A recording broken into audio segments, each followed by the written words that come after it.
এই 1.5 কাঠা আর ওই 1.5 কাঠা মোট 3 কাঠা এক প্লটে তোমাকে 2 ভাইয়ের নামে রেজিস্ট্রি করে দিছি। আর এই যে জমিতে বেড়াত আছে তোমার ভাই, তা আমার ভাইয়ের নামে রেজিস্ট্রি হবে কি জন্য? বিদেশেতে আমি কত কষ্ট করে টাকা ইনকাম করে পাঠাইছি যে দেশে আমার নামে একটা জমি কিনবি, সেই জায়গা 3 কাঠা জমির ভিতরে আবার অর্ধেক ওর নামেও নেবে কি জন্য?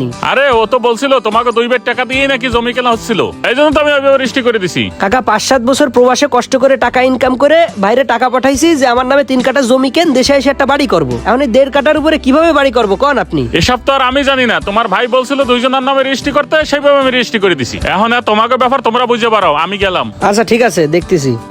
কাকা আমার ভাই বিদেশের তে আইছে, ও তো ওই জমিতে গেছে জমির আগের মালিকটা নিয়ে, ওই জায়গার অর্ধেক জমিতে আমার নামে রেজিস্ট্রি করে নিছিলাম। এখন ঝামেলা হলে একটু সমাধান করে দিয়েন। এই তোরে তো আমি আগেই কইছিলাম তোর বাইর টাকা দিয়ে জমি কিনতেছিস, তোর নামে রেজিস্ট্রি করিস না। কাকা সারা জীবন কি ও আমারে দেখবে নাকি? এখন সুযোগ পাইছি তাই আমার নামে একটু জমি নিয়ে নিছি। কিন্তু তোর ভাই বিদেশ যাইয়া এত কষ্ট করে টাকা ইনকাম করছে কি তোরে জমি কিনা দেওয়ার জন্য নাকি?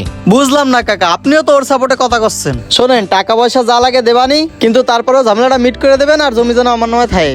টাকা পয়সা খরচ করতে পারলে একটা সমাধান হবে না, তা 1020 টাকা হাতে রাখিস, আমি একটা ব্যবস্থা করবানি। 1020 টাকা তো বেশি হয়ে যায়। আচ্ছা তারপরেও দেখবানি। আরে টাকা আমি খাবো না, বিভিন্ন জায়গা দেয়া লাগে, ব্যবস্থা করে রাখিস। আচ্ছা ঠিক আছে, টাকা খরচ করা লাগলে করবো, কিন্তু জমি তো হাতছাড়া করা যাবে না। এ দাঁড়াও দাঁড়াও দাঁড়াও, জমি নিয়ে তোমাকে বাইকের ভিতরে কি হইছে? আমার ভাইয়ের সাথে আরে আমি এই যে বিদেশেতে টাকা পাঠাইছি জমি কেনার জন্য, তো ওর নামেও রেজিস্ট্রি করেছি, এই নিয়ে একটু ঝামেলা হয়েছে। কেন কি হয়েছে? আরে জমি রেজিস্ট্রি তো তোমার বাইর নামে হইছে, এখন তুমি লাফালাফি করে কি আর করবা? রেজিস্ট্রি যতই ওর নামে হোক, এলাকার সবাই তো জানে বিদেশেতে আমি টাকা পাঠাইছি আর ও সেই টাকা দিয়েই জমিটা কিনিছে।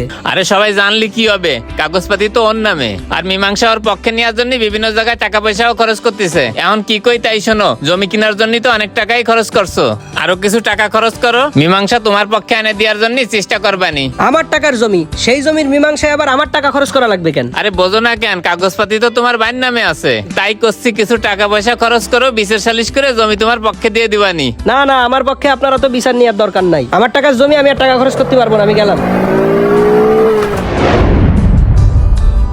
হারামি এদিকে আয়। এ বেড়া দিছিস তুই? হয় আমার জায়গায় আমি বেড়া দিছি, তা কি হয়েছে? তোর জায়গা মানে?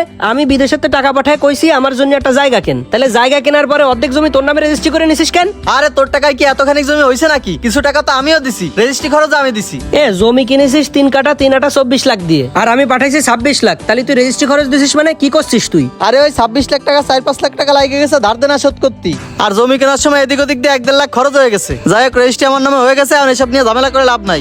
ঝামেলা কি আমি করতেছি নাকি? হ্যাঁ, আরে জমি আমার নামে কিনলি, এই জমিতে কি আমি একা থাকতাম নাকি? আমি তো ভাবছিলাম এই জমিতে বাড়ি করে 2 ভাই একসাথে থাকবো। তুই তো জমি ভাগাভাগি করে নিলি, তোর মন এত ছোট কেন? আমি তো বুঝিনি যে তুই এরকম ভাবিছিস। ঠিক আছে সমস্যা নাই, তুই বাড়ি কর, দুজনে একসাথে থাকবানি। না না, আমি আর একসাথে বাড়ি করার ভিতরে নাই, পরে দেখা যাবে এই বাড়ি নিয়ে তুই আবার ঝামেলা করবি।